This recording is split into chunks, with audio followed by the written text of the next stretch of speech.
मेरे सनातनी प्रियजन, आपको कोटि कोटि नमन।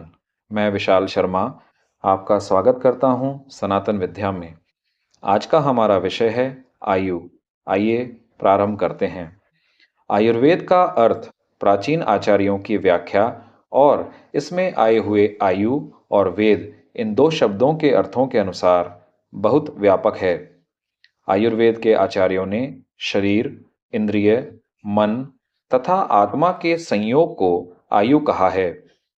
संपत्ति या विपत्ति के अनुसार आयु के अनेक भेद होते हैं, किंतु संक्षेप में प्रभाव भेद से इसे 4 प्रकार का माना गया है।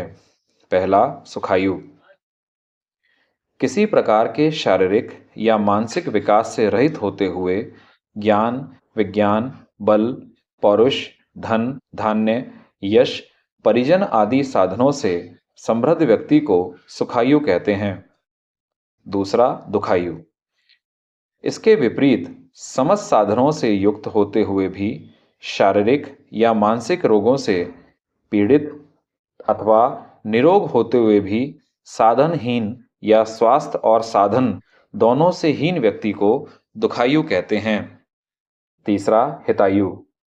स्वास्थ्य और साधनों से संपन्न होते हुए या उनमें कुछ कमी होने पर भी जो व्यक्ति विवेक, सदाचार, सुशीलता, उदारता, सत्य, अहिंसा, शांति, परोपकार आदि गुणों से युक्त होते हैं और समाज तथा लोक के कल्याण में निरत रहते हैं, उन्हें हितायु कहते हैं।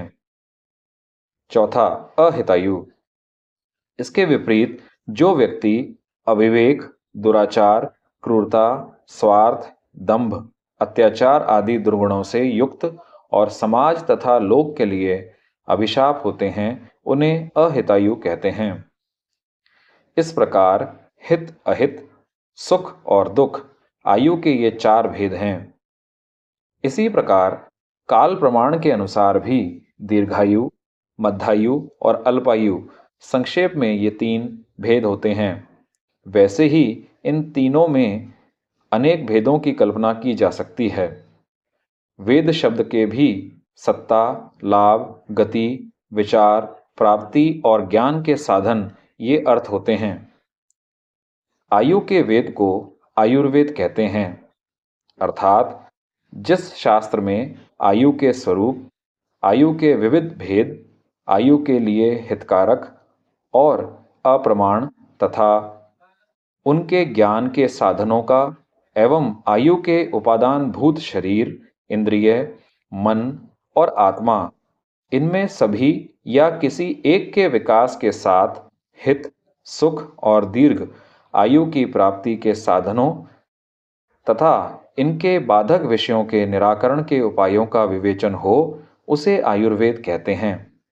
किंतु आजकल आयुर्वेद प्राचीन भारतीय चिकित्सा पद्धति इस संकुचित अर्थ में प्रयुक्त होता है। भगवान ने हम सनातन धर्मियों को निरोगी जीवन जीने की कला बताई है, जिसका उल्लेख आयुर्वेद में है। निर्भर हम पर है कि हम उसको मानते हैं कि नहीं। एक नज़र अगर पूर्वजों की ओर देखें तो वह बीमार कम पड़ते थे और 100 वर्ष की आयु पूर्ण करते थे। आजकल बाल्यकाल से ही बीमारियां हमें घेर लेती हैं, क्योंकि हम आयुर्वेद से दूर हो गए। परिणाम हम सब लोगों के सामने है। देवताओं की चिकित्सा पद्धति आयुर्वेद का अपने जीवन में ज़्यादा से ज़्यादा प्रयोग करें और निरोगी रहें। अपनी बीमा पॉलिसी में यह नियम जरूर देखें कि अगर हम आयुर्वेद पद्धति से अपना इलाज कराते हैं तो क्या हमें बीमा राशि मिलेगी। आपने अपना बहुमूल्य समय दिया, उसके लिए आपका बहुत बहुत साधुवाद। हर हर महादेव।